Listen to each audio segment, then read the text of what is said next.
faut le dire, on l'a pas encore dit, humainement, il est extrêmement sympathique, Hamza. On commence à le voir dans les interviews aussi. Le rire d'Hamza, on a envie d'être amis avec lui. Donc, il y a le rire d'Hamza et le rire de Thierry Roland, pour les meilleurs. Voilà, sauf que Hamza n'est pas raciste. Enfin bon, c'est un autre sujet. Mais sinon, c'est les deux rires les plus communicatifs. C'est vrai, Raph, c'est vrai. J'avais jamais fait cette comparaison. Bah, moi non plus. Coucou, bonjour tout le monde. Bienvenue dans le Code Review, l'émission qui décrypte le rap francophone 2 fois par mois. Et oui, et c'est l'épisode numéro 55. 55 comme quoi? Comme le nombre de points marqués par Michael Jordan lors de son retour avec le maillot 45 contre New York en 1995. C'est précis. Je voulais ouvrir un arc départemental, mais 55 c'est la Meuse. Et à part un jeu de mots avec la Beuse, le film de Michael Youn, j'avais pas grand chose. Qui se souvient de ce film? C'était génial, oui, c'était un moment de culture quand même. Moi aussi, j'avoue, culture, je sais pas. Mais j'ai un peu d'affect pour Alphonse Brown. Alphonse Brown, voilà. Le Frank. Voilà, qui était le fils caché de James Brown. C'est ça. Hein. Toi, tu as l'air beaucoup plus désespéré par ce film. Bah ouais, moi j'étais un hip-hopper au lycée, donc en fait c'était inconcevable. Et Jordan, on n'était pas du hip-hop du coup? C'est ça? Je sais pas Gérard quoi dire. Baft avait écrit pour c'est Miguel, vrai, c'est vrai, voilà, tout à fait. Donc quand même. Bref, je suis comme d'habitude avec la passionnara des interwebs, Sandra Phénoméno Gomez. Comment vas-tu? Ça va très bien, merci. Et l'homme qui peut battre ChatGPT dans un blind test sur le rap new-yorkais des années 90, Raphaël La Machina Dacruz. Comment vas-tu? Très bien, salutations à ma famille de la Meuse d'ailleurs. T'as de la famille là-bas, c'est vrai? Voilà. Ma mère a grandi là-bas. Eh ben superbe. Voilà, donc t'es à la fois portugais et hispano-meusien. Hispano-meusien. Voilà. Superbe. Aujourd'hui, nous voyageons dans le temps. Oui. Nous allons faire un épisode spécial consacré en tout cas à un album de 2015, pardon, car c'est 10 ans, cette fameuse année-là. Et au moment où vous voyez l'épisode, nous sommes le 12 mai de 2025. Et quasiment 10 ans jour pour jour, le 11 mai 2015 donc, sortait H24 d'Hamza. Le H. C'est le moment. Il faut qu'on y aille à bout d'un moment. On doit. Vous savez, des fois, on a des missions, on attend des choses de nous, on doit y aller. Bien sûr. Ça sert à rien de passer par 4 chemins. Humphrey Bogart, parfois, il doit mettre son imperméable. Harrison Ford prend son fouet. Et nous, on parle d'Hamza. C'est tout. On met la chaussette droite. Exactement. Ça fait partie du truc. Voilà. Donc, et c'est sorti effectivement il y a 10 ans. Sur Haute Culture à l'époque, donc ce site qui était un peu une sorte de date-pif francophone, tout à fait. dans lequel on retrouvait pas mal de mixtapes marquantes de l'époque qui étaient des projets gratuits à l'époque qui permettaient souvent aux artistes de sortir parmi leurs premiers projets. Et c'est vrai que l'époque, j'ai pas 10 000 exemples de projets marquants, même s'il y en a eu, c'est sûr. Il y a eu 13 blocs aussi qui étaient disponibles là-bas de mémoire. Et Hamza, en tout cas H24. Moi, c'est vraiment comme ça que j'ai découvert l'artiste et peut-être même le site. Et donc voilà, 10 ans après, qu'est-ce qu'on pense de ce projet-là? Évidemment, Hamza maintenant est devenu quelqu'un de super important dans le paysage francophone. On avait déjà parlé d'ailleurs quand on a parlé de Sincèrement, il y a 2 ans. Un peu plus de 2 ans, c'était en janvier 2023 ou février 2023, je sais plus. Donc évidemment maintenant il a un peu gagné dans le sens où il est devenu extrêmement identifié, il a eu des succès, il est invité partout, mais qu'est-ce que vous avez pensé de ce projet-là à l'époque? Peut-être aussi comment vous l'avez découvert, peut-être qu'on peut revenir là-dessus, parce que c'est quand même une époque particulière, et quand on parle de 2015 on cite un peu tous ces artistes-là très marquants comme PNL, comme SCH, comme Hamza aussi, qui est souvent cité. Donc voilà, et surtout une question à laquelle il faudra répondre, peut-on acheter du Gucci pour son chien quand les anciens disent c'est bien. J'aimerais qu'on réponde à cette question, si ça ne vous dérange pas. Sandra, comment tu découvres le H, toi? Eh ben dans cette Est-ce que c'est DH24? C'est H24. Ouais. Et c'est un peu particulier. C'est fou parce que cette année 2015, du coup, tu le disais, il y a PNL, SCH. Donc, c'est 2 moments. Vraiment, je me rappelle de quand je les découvre, en fait. Ouais. Ce que je n'ai pas vécu beaucoup plus tard. Mais ça, je le découvre lors de mon premier tatouage. Dans le salon de tatouage, le mec lance H24. Et donc j'ai un souvenir très marquant. On est à peu près à quel donc 2015? Ah, c'est en 2015. Mais c'est mars, un peu après. Parce que moi, j'ai découvert un peu après mars, pour être honnête. Ouais, pas en mars pile. Je sais plus, mais c'est l'année 2015. Voilà. Okay. Ça venait de sortir. Donc en le tout tatoueur cas, était chaud. Le tatoueur était très chaud. Il était là, ok. Il était dans le coup. C'était un curateur en même temps. Exactement. Mais ce qui se passe, je vous déconseille l'expérience parce que du coup, expérience de tatouage, toi tu sais, Raph, mais on est très concentré sur sa douleur, on essaye de se maîtriser et tout. Et moi, j'écoute les paroles et c'est très salace, c'est très sale, c'est très graveleux. Donc ça crée aussi un moment de malaise parce qu'il y a quelqu'un qui est en train gratouiller sur ta peau et t'entends des trucs absolument dingues. Ouais, l'histoire avec les 3 pétasses dans le lit, par exemple. Bien effectivement, sûr. c'est voilà. Oui. Et d'ailleurs, il me dit, est-ce que ça te dérange si je mets du Hamza? Et moi, je connais pas Hamza, donc je dis, mais lance donc. Et donc j'ai découvert à ce moment-là. Okay. Donc voilà ce souvenir, mais je retiens quand même que ces genres de rappeurs, on retient des phases. Et surtout le personnage, je me dis mais qui est ce mec? Je sais pas du tout à quoi il ressemble, mais j'ai tout un décorum au moment où je l'écoute en tout cas. Ok. Et toi, Raph? Bah moi, je crois que c'est à cause de toi et Nemo que je découvre ça. Voilà. Vous en parliez sur la BCDR. On en parlait beaucoup, ouais. Voilà, c'est ça. Ouais. Et moi, alors je peux dire, mais je l'ai déjà raconté, mais rapidement, du coup, moi, je l'ai découvert grâce à Midsizer. Grâce à un tweet de Midsizer que j'ai pas réussi à retrouver. Je pense qu'il a dû supprimer peut-être des tweets de l'époque ou quoi. Et on est en 2015 donc, et il dit un truc du style sont le meilleur à le faire en ce moment, c'est Hamza. Quelque chose comme ça. Et je me dis c'est bizarre, je le connais pas, cet Hamza.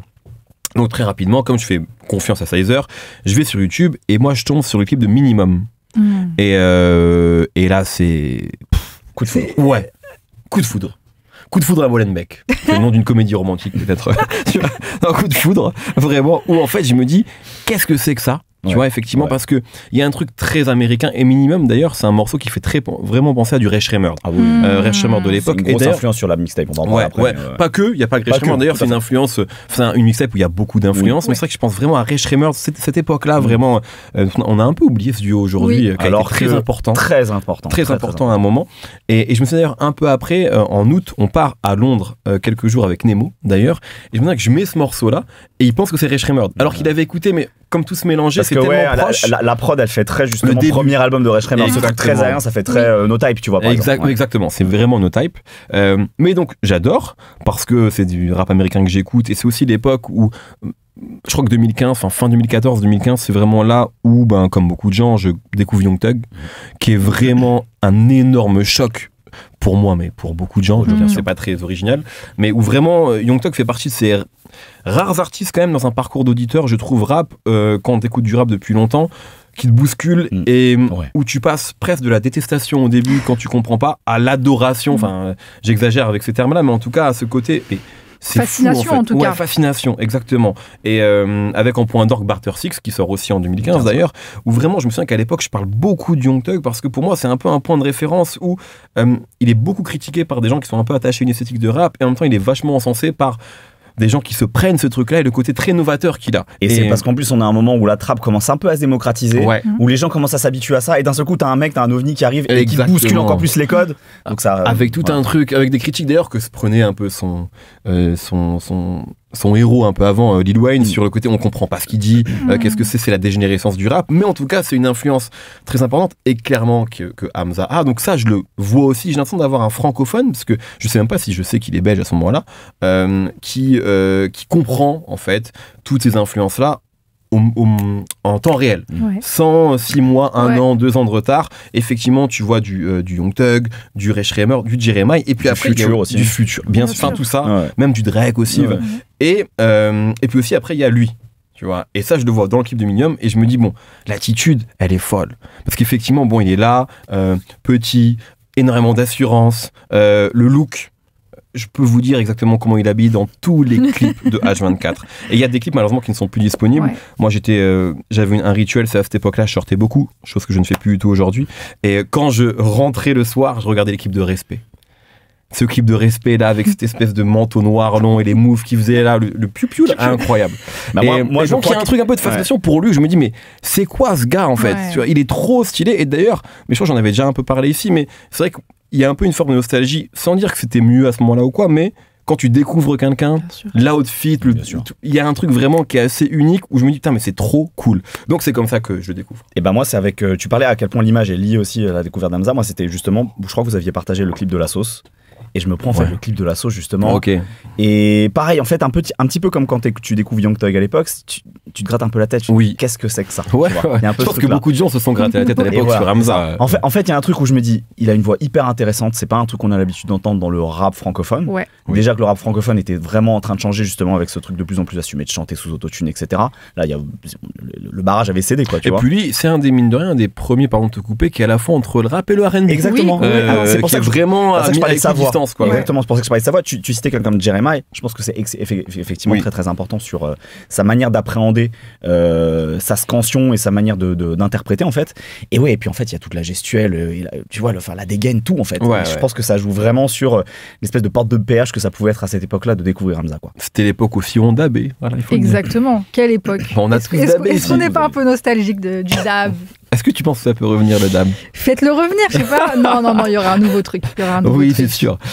Du coup, qu'est-ce que vous pensez, parce que là, ça c'est la découverte du projet, quand vous le découvrez. Tiens, peut-être, toi je pense que tu étais moins client que nous. Non, au début. Tout à fait. Ouais. Donc peut-être qu'on peut commencer par ça, puis après nous on va remettre un peu d'amour là-dedans, parce que ça me semble important. Mais il y a beaucoup d'amour. J'ai de l'amour. Mais c'est vrai que... Non mais toi, je sais que toi c'est plutôt à partir de 1994 que tu as vraiment commencé à apprécier les morceaux d'Hamza. Mais en fait, déjà à l'époque, et même aujourd'hui en la réécoutant rétrospectivement cette mixtape, il y a vraiment un truc qui se dégage, c'est que Hamza il fait partie, tu l'as très bien dit, de ce côté un peu artiste tête chercheuse et d'être tout de suite en prise avec des nouvelles modes du rap américain. Ouais. Et c'est un peu à double tranchant. Soit tu arrives tout de suite à mettre un petit peu de singularité et tu arrives à te détacher, soit tu fais une pâle copie et finalement on t'oublie assez vite. Je pense que l'histoire prouve que en fait Hamza justement il s'est pas fait oublier parce que il a sa signature vocale, même si on sent les influences de tous les artistes que tu as cités, on sent déjà qu'il y a une vraie sensibilité et une vraie singularité. Et puis en fait, parce que c'est une mixtape, il y a ce côté un peu fourre-tout et laboratoire avec des morceaux qui sont... Il produit beaucoup aussi à cette époque-là, on l'a pas dit, mais c'est aussi un producteur. Exactement, et en fait, d'ailleurs, rétrospectivement, j'ai découvert Hamza producteur avant de le découvrir rappeur, parce qu'il y a un morceau qu'il a produit pour un rappeur américain signé sur Dreamville qui s'appelle Bass. Bass, qu'on aime beaucoup d'ailleurs. Et voilà, en fait, il n'est pas crédité à son nom propre sur la production de ce truc-là, parce qu'il faisait partie en fait d'un collectif de producteurs bruxellois. Mais finalement, j'ai appris plus tard que c'était lui qui avait produit ce morceau qui s'appelle My N-Word Just Made Bail. Donc en gros, mon gars a réussi à sortir de prison, quoi. Qui est un morceau très festif avec une espèce de boucle de bossa nova sur un beat trap, etc. Et donc quelques années plus tard, je découvre que c'est Hamza qui avait produit, alors que j'écoutais ce morceau quotidiennement. C'est fou. Et effectivement, il produit. Pardon, mais bossa nova sur un rythme trap, c'est Hamza. C'est du Hamza. C'était fini. C'est du Hamza. Il faut tout cracher déjà. Dans le texte. Voilà. Et effectivement, il produit beaucoup. Il y a Ponko, il y a Street Fabulous sur quelques productions. Et voilà. Et en fait, je trouve que c'est une mixtape qui aujourd'hui est très révélatrice de plein de choses qu'il va faire. Très révélatrice aussi, effectivement. Et ça c'est peut-être un peu le pendant négatif de toutes ces influences qu'il n'a pas encore complètement digérées non plus. Il y a des prods très trap un peu gothique à la Travis Scott par exemple. Il y a la prod d'un morceau, tu parlais de Jeremiah, comment il s'appelle ce morceau, qui fait très ratchet en fait. Je sais plus comment s'appelle ce titre, ça va me revenir. Je vais vous le redire. Mais bref, il y a une espèce de pas de côté comme ça sur la mixtape qui est cool. Et puis en même temps, il y a des moments où tu sens qu'il commence à toucher du doigt ce qui va faire sa particularité. Et pour moi, c'est vraiment des morceaux comme Baby Boy Swag, La Sauce, ces prods trap lentes, un peu élégantes avec des cordes ou des longs orgues, etc. Et je pense que c'est parfaitement en adéquation avec sa sensibilité vocale et son côté un peu dandy, décadent dans sa manière. Parce que il y a un truc qui tout de suite moi qui me marque, c'est en fait il reprend tous les tropes de la trappe, d'être cette espèce de gros narcotrafiquant, etc. Qui fait tomber toutes les femmes et tout, qu'on avait plutôt l'habitude en France d'entendre chez des mecs qui incarnaient le truc, tu vois, avec des grosses voix, des grandes armoires, etc. Il y avait un côté un peu plus sournois. Exactement. Même que, pardon de le dire encore, Joke avait un peu. Oui, tout à fait. Je trouve que sans. J'entends pas Joke quand j'entends Bien sûr. H24. Par contre, quand j'entends Recto Verso, le premier projet solo d'Hamza, j'entends beaucoup de Joke. Hamza s'en est inspiré, mais c'est vrai que je trouve que Joke, il avait aussi souri, d'ailleurs, qu'il lui avait été critiqué à l'époque, ce côté, quand il fait majeur en l'air, etc. Ouais, on n'y croit pas. Ouais, c'est qui se gringalait, qui se prend pour un dur, etc. Exactement. Et en fait, je pense que. Pardon de le dire, mais je pense que c'est une autre porte qui a été ouverte par celui qu'on appelle aujourd'hui Ateyaba. C'est ce côté, en fait, j'ai peut-être pas le côté triomphal habituel du rappeur, tu vois, sur testostéroné, et que ça a ouvert des portes pour quelqu'un comme Hamza. Et en fait, souvent, quand on parle d'ouvrir des portes, c'est pas seulement genre imposer une esthétique, c'est comment le public s'approprie et est capable de comprendre. Effectivement, je pense que ça joue aussi parfois comme ça, des espèces d'effets dominos. Et donc voilà, je trouve que sur des morceaux comme Baby Boy Swag ou La Sauce, on entend des choses qu'il va développer plus tard sur Habibi, sur Tu me donnes des idées, sur Pardonne-moi en fait. Et il commence vraiment, sur ce laboratoire qui est H24, à toucher plein de trucs qu'il va développer après, mais on sent déjà en fait sa singularité. C'est pour ça que même aujourd'hui, en la réécoutant, je trouve qu'il y a des morceaux qui sont devenus un peu anecdotiques avec sur les 24 morceaux, tu vois. Voilà, c'est ça. Mais il y a plein de moments en fait de retracer comme ça au Carbone 14, c'est hyper satisfaisant de réécouter ces morceaux-là aujourd'hui parce que d'une part ils sont réussis. Je pense que La Sauce c'est devenu un morceau culte voire classique, vraiment. Et en fait, tu arrives aujourd'hui à tirer tous les traits, toutes les ficelles de ce qui est devenu Hamza après, jusqu'à sincèrement encore il y a 2 ans. Quoi. Complètement. Sandra, toi, comment tu te le prends à l'époque, après ce salon de tatouage, une fois que tu vas sur Haute Culture et que tu télécharges le projet? Disons que j'ai une lecture encore plus approfondie aujourd'hui, 10 ans plus tard. En fait, je me dis l'époque où on savait s'amuser. Et là, je suis peut-être un peu dramatique quand je le dis, bien sûr. Mais l'époque où, en fait, le rap était moins observé. Et donc, il y avait moins de conventions et il y avait moins d'attentes. Le fait aussi que ce soit une mixtape qui soit donnée gratuitement, je pense que ça veut dire quelque chose aussi de la liberté qu'il y avait et le côté sans attente.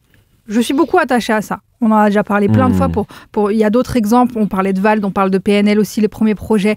C'est vrai. Moi, j'aime ce côté sans calcul et surtout, c'est ce que j'ai perdu un petit peu avec les années, malheureusement. Quand on parlait de sincèrement, justement, moi, j'étais un peu plus sur la réserve parce qu'à la fois, je trouve ça intéressant, la direction qu'il a pris en étant beaucoup plus sincère, effectivement, et en se livrant. Mais ce Hamza-là, pour moi, il est intouchable parce que personne ne peut faire ce qu'il a fait sur H24 en fait. Personne ne peut incarner ce truc aussi bien que lui parce que justement il y a cette dissonance entre le personnage, sa manière de rapper, ce qu'il raconte. Exactement. Le côté super assumé d'être un bousillé du Young Thug et Future. Effectivement, il y a ce côté qu'on peut lui donner...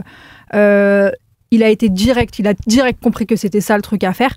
Pour moi, là on parlait de Joke, je mettrais 3 noms importants à cette époque-là. Il y a aussi Keukra, qui incarne ce truc et qui assume complètement. Moi, Young Thug, je suis dedans à fond, je vais autotuner ma voix et je vais avoir ce récit qu'on attend dans le rap, mais je vais le faire à ma sauce. Les gimmicks répétés aussi, c'était un truc que Keukra reprenait beaucoup de la trad. Et du coup, parmi Hamza, Keukra, Joke, je pense qu'il y a vraiment des choses qui sont très fondatrices pour ce qui arrive après. Mais Hamza, personne ne peut rivaliser avec ce personnage et cette authenticité. Et c'est quelque chose que j'ai un peu perdu, mais c'est normal. C'est parce qu'après, il y a des attentes. Après, on lisse aussi le personnage. On le rend plus lisible tout à fait pour le plus grand public. Je pense que effectivement, quand Raph dit que dans Sincèrement, on retrouve des choses H24, c'est vrai. C'est le même artiste, mais effectivement un peu plus compréhensible peut-être pour tout le monde. Et voilà, pour moi, c'est bien que ce projet existe et soit revenu sur les plateformes parce qu'à un moment, il y était plus. Les gens peuvent le découvrir aussi.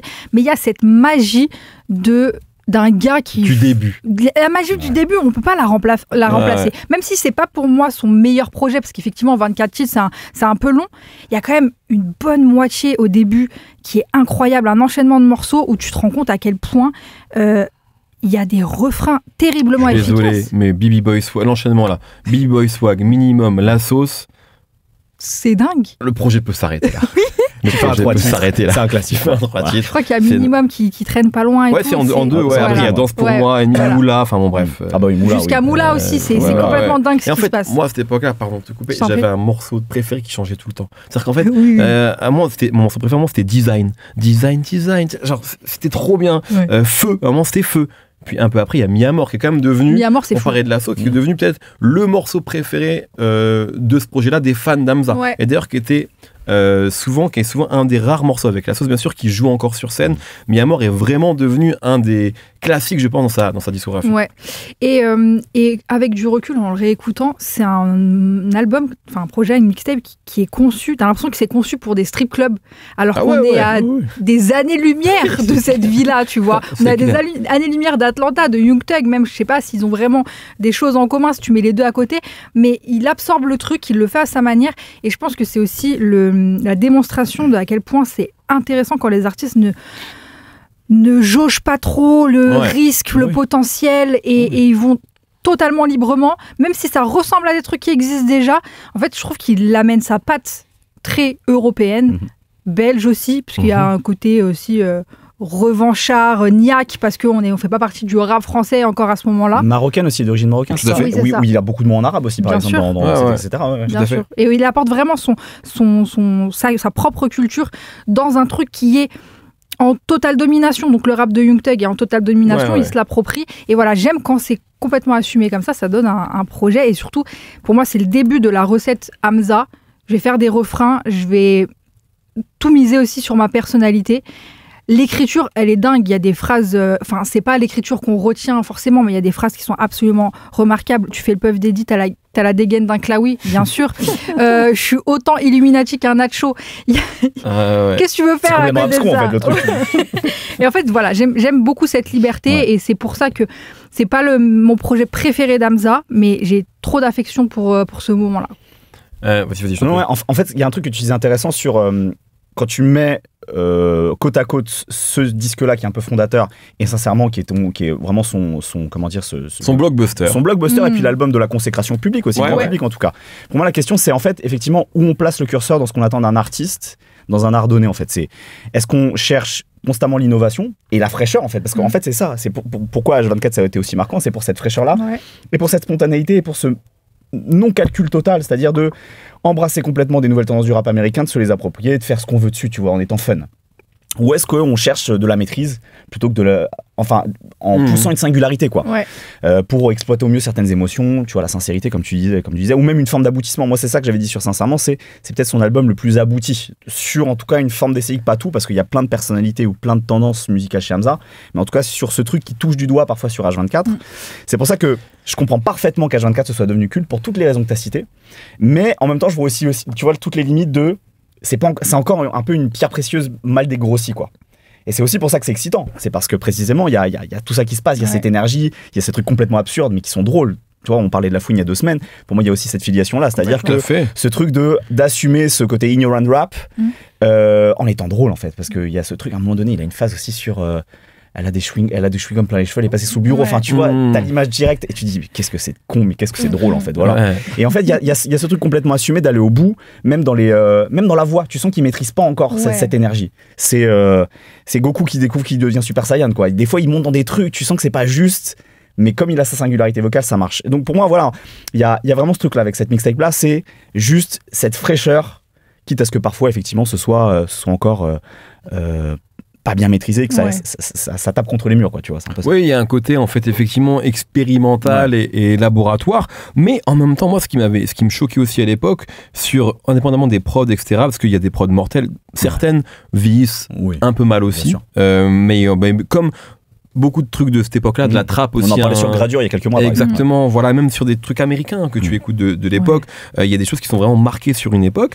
Mais moi, ce qui me choquait, c'était aussi sa capacité à faire beaucoup de choses dans un morceau. C'est-à-dire qu'en fait, il y a beaucoup de mélodies. Parce que vraiment, il est sur un même morceau, t'as un couplet rap et puis t'as un pont, puis t'as un refrain, puis t'as un autre pont. C'est des choses qui sont devenues assez normales maintenant dans le rap tout court, mais lui, il est seul sur cet album-là, sur cette mixtape-là, il n'y a pas 10 000 feats, etc.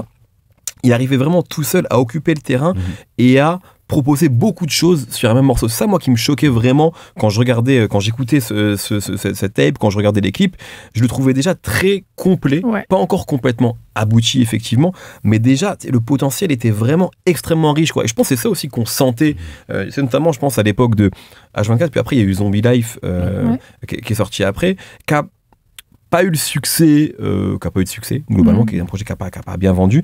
Et c'est là d'ailleurs où je trouve que c'est à partir de Zombie Life où il y a commencé à avoir un truc de frustration chez des gens qui étaient fans d'Hamza versus d'autres qui ne l'écoutaient pas encore. Parce que je crois que les gens qui aimaient vraiment Hamza, ils sentaient le côté, c'est un hitmaker.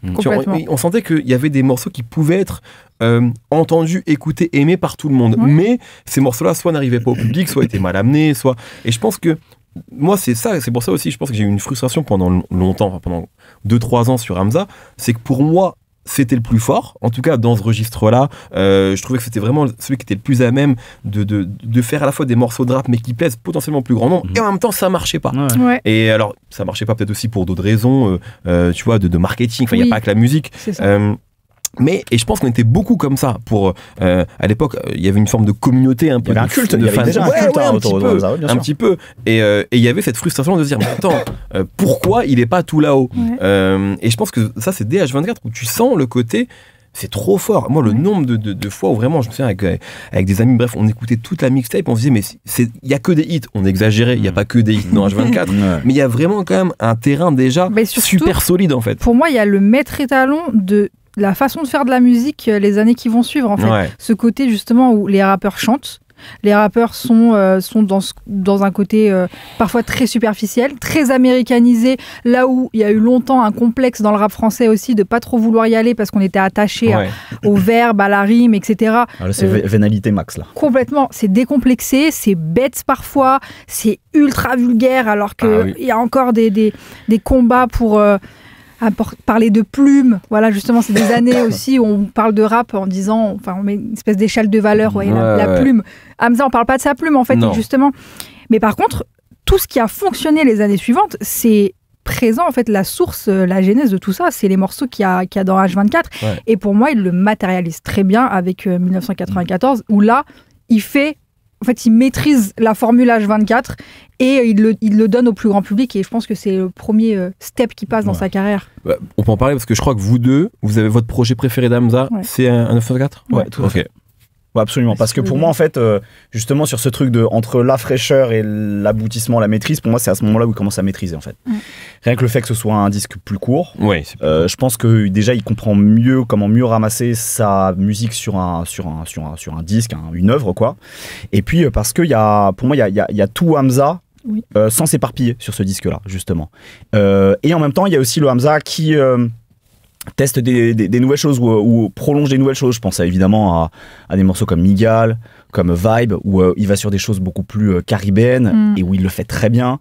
Où il maîtrise mieux sa voix sur le côté R&B, justement, sur des morceaux comme Life ou 1994, justement. Là, en fait, le Hamza crooner qu'on entendait sur à la fois H24, Zombie Life, Santa Sauce aussi à certains moments. Pour moi, là, en fait, il arrive à une maîtrise. Ça y est, il a compris comment fonctionnait sa voix. C'est vrai qu'avant ça, il a tenté beaucoup de choses. Il y a aussi le EP New Casanova, c'est un peu soul. Tout à fait. Donc c'est vrai qu'il y avait ce côté, les gars, je sais tout faire, en fait.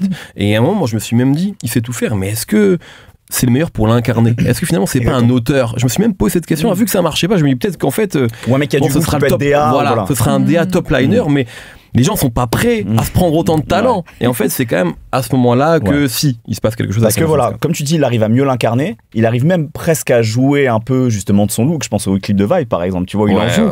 Et c'est drôle sans être moqueur. En fait, ça que j'aime beaucoup. Mais il y a une forme d'autodérision qui est amusante, surtout sur un morceau qui est très romantique, etc. Tu vois, il y a vraiment ce truc assumé jusqu'au bout. Et parce qu'il y a aussi ce truc d'être plus touchant, plus sincère, en fait, de parler de lui. Et d'un seul coup, il donne plus de personnalité aussi que cette espèce de personnage dandy, encore une fois, tu vois, qui te raconte les pires salasseries. Donc je pense que voilà, pour moi le point de bascule, je suis comme toi, Sandra, c'est 1994, quoi. Dans H24, il n'y a aucune vulnérabilité. Il parle jamais de ses émotions. Sur 24 titres, il le fait vraiment jamais. Et en fait, là, 1994, ça ouvre sur Life. Et ce refrain, c'est bien ça le refrain. On me disait, tu seras jamais, jamais, jamais riche. En fait, là, il explique presque tout ce que je disais dans H24. C'est expliqué dans ce morceau Life qui ouvre un album où il va expliquer les raisons de cette arrogance, de ce côté très... Même lui, il est revanchard, et il est super convaincu de ce qu'il est en train de raconter. C'est pour ça qu'on y croit, parce qu'effectivement, il y a ce côté un peu dissonant, comme on le disait. Mais là, il apporte le supplément d'âme qu'il fallait pour que ce soit pas juste le mec rigolo, un peu fou dans son coin, et pour que les gens s'identifient aussi à ce qu'il raconte. Et c'est pour moi une tracklist parfaite. Franchement, il n'y a pas un morceau que je jette sur cet album-là. Et il y a tout, il y a le R&B, il y a la pop aussi. Vraiment, il y a des morceaux, ça pourrait être du Justin Bieber. Et c'est vraiment les meilleurs titres, tu vois, dans le bon sens du terme, je parle. Il y a du rap, il y a des trucs... Donc voilà, c'est ce sample de Rachita aussi. Exactement. Donc toutes ces influences, elles sont hyper bien digérées, tout en restant lui-même, ce qui aurait pu être complexe s'il restait dans un personnage. Donc c'est le point de bascule qui fait que on s'attache aussi au personnage parce que, faut le dire, on l'a pas encore dit, humainement, il est extrêmement sympathique, Hamza. On commence à le voir dans les interviews aussi. Le rire d'Hamza, on a envie d'être amis avec lui. Donc il y a le rire d'Hamza et le rire de Thierry Roland, on est meilleurs. Sauf que Hamza n'est pas raciste. Enfin bon, c'est un autre sujet. Mais sinon, c'est les deux rires les plus communicatifs. C'est vrai, Raph, c'est vrai. J'avais jamais vu cette comparaison. Bah, moi non plus. Il y a des compilations de rires d'Hamza, si vous n'avez jamais vu, il faut aller voir. Notamment avec Martin Vacheri, oui, c'est assez, à l'époque de Tchèque, ouais, assez légendaire. Non, mais j'en parle parce que c'est aussi... En fait, on laisse peu de place dans le top des rappeurs les plus écoutés. Et en fait, Hamza, à partir de ce moment-là, on a envie qu'il prenne cette place aussi de tête d'affiche parce qu'on a beaucoup de sympathie pour lui, en fait. Et ça ajoute... Et il y a un truc aussi où... c'est intéressant ce que tu dis parce que, tu vois, je trouve que une partie du public a peut-être été un peu dur avec Caris quand Caris, justement, en interview, on l'a vu se marrer. Ouais. Et en fait, les gens avaient pas envie que Caris rigole, quoi. Il fallait qu'il soit tout le temps dur. Et c'est vrai qu'avec Hamza, il n'y a pas ça, parce que je crois qu'il y a aussi une forme de bienveillance générale, j'ai l'impression, du game, du public, mais aussi des rappeurs. Le nombre de rappeurs que j'ai eu en interview qui te disent soit Hamza est mon rappeur préféré, soit c'est le mec avec qui j'ai le préféré collaborer. Et aussi ça, c'est pas que parce qu'il est super fort, je pense qu'il y a aussi un côté de ce qu'il dégage, tu vois. Quand tu dégages un truc cool, moi c'est Zekpi qui m'avait dit en interview une fois, qui m'avait dit, mais quand les rappeurs ils m'appellent tout le temps pour produire avec eux, c'est pas uniquement parce que je suis le meilleur producteur français, c'est aussi parce que on s'entend bien. Je pense qu'il y a aussi un truc de, je pense Fifou c'est la même chose dans son registre, c'est qu'il dégage un truc, c'est une énergie qui fait que les gens ont envie que ça se passe bien pour lui. Et je pense que comme ça, s'il est autant appelé, autant invité, c'est aussi que, bien sûr, il est fort et qu'il amène quelque chose, mais il y a aussi, t'as raison, un truc de personnalité qui fait que c'est quelqu'un qui est aimé globalement dans le game, en fait. Et en plus de l'admiration qu'ils ont pour lui, je pense, parce qu'il y avait ce côté aussi, il ose faire des trucs que nous, on n'a jamais osé faire. Et aujourd'hui, on est plus habitué à entendre des refrains chantés, ça parle d'amour, c'est des voix très autotunées. À l'époque, c'est pas le cas. Et je pense qu'il y a aussi beaucoup d'admiration de la part des autres rappeurs. Tu voulais intervenir. Un truc aussi qui, à mon avis, qu'elle joue sur 1994, c'est quelque chose que tu as dit tout à l'heure, Mehdi, je crois, c'est que les gens comprenaient pas, en fait, Hamza aussi, parce qu'ils comprenaient pas ce qu'il rappait, parce qu'il avait ce côté, justement, trop américain encore. Et je trouve que la bascule avec un 994, c'est son élocution est plus claire, en fait. Et je pense qu'il a beaucoup travaillé là-dessus aussi, parce que y a aucun moment où dans l'album, même s'il garde cette manière très particulière de rapper, héritée de tous les mecs qu'on a cités, en fait, d'un seul coup, il a un côté plus pop. On arrive à beaucoup plus, en fait, à comprendre ce qu'il chante, ce qu'il rappe, etc. Et je pense que c'est pas négligeable aussi pour la compréhension du public et peut-être une partie de ses pairs aussi, quoi. Mais moi, mon projet préféré, c'est Paradise, même si j'ai longtemps hésité entre 994 et H24, et au final, c'est ni l'un ni l'autre, c'est Paradise. Et je trouve que c'est encore plus dans ce que tu dis, dans le côté rap français. C'est-à-dire que là, les feats, c'est-à-dire qu'il y a SCH en feat, qui est un peu le début de ce duo-là, il y avait même un album commun qui devait arriver, on le sait maintenant. Le feat avec Aya, qui je trouve vraiment, enfin ce double feat avec Aya n'a pas eu l'amour, ça aurait dû être... C'est extraordinaire. Il est super sombre. Le clip est cool, etc. Et je trouve qu'il y a un peu... C'est dommage. L'outro Minuit 13... Pour moi, je crois que je la préfère presque à 994, et pourtant Dieu sait que j'aime un 994. Et puis le fait d'avoir Christian and the Queens et Oxmo sur le même morceau, c'est extraordinaire. Puis voilà, j'adore, je trouve que ça va un peu plus loin qu'un 994, qui a un peu plus de morceaux aussi, qui a des morceaux vraiment, les morceaux trap comme Aude Marchit qui sont super bien, et puis des choses beaucoup plus mélodieuses comme Addiction, comme Sometimes. Voilà, j'adore ce projet. Et au final, je pense qu'avec le temps, c'est mon préféré d'Hamza, mais un 994, je pense, est en deux. Je pense que c'est Paradise, un 994 et H24, je pense. Je pense que c'est ça mon top 3. Tu reviens pas trop sur Sincèrement, finalement, parce que je sais que tu l'as beaucoup écouté. Je l'ai beaucoup écouté quand il est sorti, parce que c'était clairement mon album le plus écouté en 2023, parce que je l'ai énormément écouté à la sortie, et au final, j'y reviens très peu. Même s'il y a quelques morceaux que je trouve extraordinaires, genre Free YSL, c'est vraiment du top Hamza, etc. Mais j'écoute très peu l'album. Mais je pense que, comme on l'avait dit d'ailleurs ici, je pense que c'était un album super important pour lui, pour sa carrière. Je pense que c'est ce qu'il devait faire. Je pense qu'il y avait aussi un peu de fanservice. Et je respecte à fond, tu vois, genre un moment. C'est bien, parce que là, il a coché un truc aussi. Et puis c'était pas un mauvais album, c'est pas ce que je dis. Mais c'est vrai que moi, en tant que fan d'Hamza, pour le coup, je m'en cache pas, c'est pas celui qui me procure le plus d'émotions. Non, mais sa discographie, elle est hyper solide, il y a rien à dire là-dessus. Et je pense que c'est intéressant aussi parce que c'est intéressant de voir ce qui va sortir maintenant, la suite là. Maintenant qu'il a fait Sincèrement et qu'il a bouclé ce truc-là de je me livre et je raconte tout ce que j'ai à raconter, je suis très curieuse de savoir ce qui va se passer. Normalement, ça devrait pas trop tarder. Voilà, sans spoiler, puisque nous n'avons pas d'infos, mais en tout cas, là, il y a eu quoi? Non, on n'a pas d'infos. On n'a pas d'infos. Toujours des infos, toi, en ce qui concerne Hamza. En tout cas, sans spoiler, mais il est de retour. Ouais, il y a eu un morceau, il y a eu des choses. D'ailleurs, au moment où vous voyez la vidéo, il y a un morceau qui est déjà même sorti officiellement, parce qu'il y a un morceau qui est sorti, vous savez, sur son deuxième compte Instagram, parce qu'il a créé un nouveau compte Instagram, Soskila 94. Mais là, au moment où vous enregistrez, il y a un vrai morceau qui est sorti, qui s'appelle Kiki de Bondy, voilà, qui est disponible. Donc, et si c'est pas le cas, ben Guiran, tu coupes ça en fait, tu vois ce que je suis en train de dire. Voilà. Mais donc là, il y a a priori vraiment un retour, exactement. Bon, bah les amis, on est déjà un peu au bout de cette émission. Est-ce que, plutôt qu'un coup de cœur, est-ce que vous auriez un morceau d'Hamza à conseiller aux gens? Oui, je vous mets en galère, on n'avait pas prévu ça. Peut-être un morceau que, je sais pas, les gens n'ont pas forcément en tête, quelque chose comme ça. J'ai pas réfléchi non plus. J'en ai déjà parlé, mais pour moi, Life, ça encapsule beaucoup de choses d'Hamza. Et je dirais, en vrai, Baby Boy Swag. Ouais. Pour ces deux côtés-là, en fait. Le côté, voilà, c'est le meilleur d'Hamza sur ces deux titres. En plus, pour aller dans ton sens sur Life, je pense que le clip aussi est joué, parce qu'il y avait un côté, lui, il était sans artifice dans le clip. Des moments de vie comme ça capturés. Pas de gel dans les cheveux. Ça joue. Voilà, ça joue, je suis désolé. C'est une image, voilà, ça joue. Bah, tu vois, on va boucler avec un truc que tu disais, tu l'as découvert avec Midsizer. Et ben moi, il y a un morceau d'Hamza que j'aime beaucoup qui est Shine, qui est produit par Midsizer, je dis pas de bêtises. C'est quand ça? C'est dans Zombie Live, je crois. Ah oui, Zombie Live, tout à fait, oui. Et je crois que c'est produit par Sizer, peut-être, il me semble. Donc voilà, c'est en fait. Attends, Shine, c'est pas dans Zombie Live. Hein. Ou dans Santa Sauce peut-être. Non, c'est dans Santa Sauce. C'est dans Santa Sauce. Oui. Et en fait, tu vois, tu disais beaucoup à quel point, évidemment, on aurait pu en parler longtemps, mais aussi, tu vois, la complicité avec Ponko joue beaucoup aussi sur son développement d'univers musical, mais il a toujours eu aussi une très bonne oreille pour aller chercher chez des très bons compositeurs. Et c'est le cas sur ce morceau-là. Et voilà, c'est un morceau qui est peut-être un petit peu moins connu aujourd'hui par la masse des c'est clair. Mais que c'est un morceau que je trouve super. Et il y a eu 200 Tassos. Il y a eu 200 Tassos. Et il y a toujours un peu le spectre d'un troisième, quoi. Les gens sont est-ce qu'il va en faire un pour un Noël? Ce sont des excellents projets. Sont des très bons projets. Il y a toujours des feats fous. Ouais, complètement. Là, c'est sur s'il y a God Bless, c'est sur Santa Sauce 2, c'est ça par exemple avec Damso. Exactement. Bac plus 12 avec Koba. Ouais, qui est sous-côté. Et puis Gasolina avec Gambi. Oh là, extraordinaire. Il nous a donné des choses quand même. Ah oui, il nous a donné des choses. Je suis désolé. Bah voilà, Santa. Oui. Moi, je vais juste parce qu'on n'en a pas parlé, mais il y a aussi l'arc drill.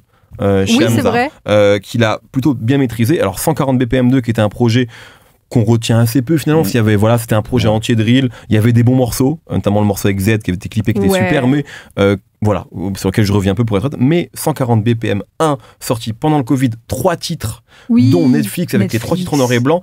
Excusez-moi, mais c'est un grand moment de 2020 et un grand moment. Donc cet arc-là, à un moment, il s'est dit bon, il y a de la drill, et quand il a fait un projet entier, mais quand il a dit je vais faire 3 titres et je vais être le meilleur driller français à ce moment-là, c'était bien, tout simplement. Et je pense que ça a été important pour lui, puisque Niska, dans le code, lorsqu'il était venu, il m'avait dit que finalement, il entendait beaucoup parler d'Hamza avant, mais en vrai, c'est quand Hamza a joué un peu ce côté-là le rap français, et le mec, c'est pas juste un truc de hype, tu vois, en fait, il est super fort, sur des trucs drill, il le fait aussi, et il a des phases, et je pense que ça a aussi, ça lui a permis d'être encore plus identifié dans le paysage rap français, quoi. Et je pense que c'est important pour des artistes comme lui. Alors, il n'avait pas encore cette aura grand public qu'il a eu avec Sincèrement, mais je pense que c'est un beau message à plein d'artistes. À partir du moment même où tu as une fanbase, ou même tu as un certain cult following, tu vois, essayer des choses en fait. Bon là, il se risquait à peu de choses, c'était la mode du moment, la drill, etc. Parce qu'il y avait eu le succès de Pop Smoke. Mais c'est bien aussi de faire des pas de côté parfois. Ce qu'on a reproché à SCH avec Autobahn par exemple, tu vois. Faites des pas de côté, essayez des trucs. Peut-être que vous allez vous manger des pierres et il y a des gens qui seront pas contents, mais en fait, ta musique elle existe quand tu la sors. Donc en fait, essayez des trucs. Et je pense qu'Hamza, il y a toujours eu un peu ce côté-là avec lui. C'est-à-dire que vrai. Il y a ne serait-ce que faire un projet entier drill, dans une carrière, il tente effectivement des trucs. Moi, je les trouve assez anecdotiques, tu vois, ces trucs-là, mais pour le fait de l'avoir fait et d'avoir fait ce laboratoire-là, sans que ce soit mauvais, quand je dis anecdotique, c'est par rapport à ce que moi j'apprécie de chez Hamza, je trouve que c'est bien en fait d'avoir des disques comme ça. Très bien. Eh bien, merci beaucoup. Merci Sandra, merci Raph, merci à tout le monde, et merci Hamza quand même, puisque cette émission lui était consacrée, et on attend la suite du coup. Voilà. Alors, on se retrouve dans 2 semaines.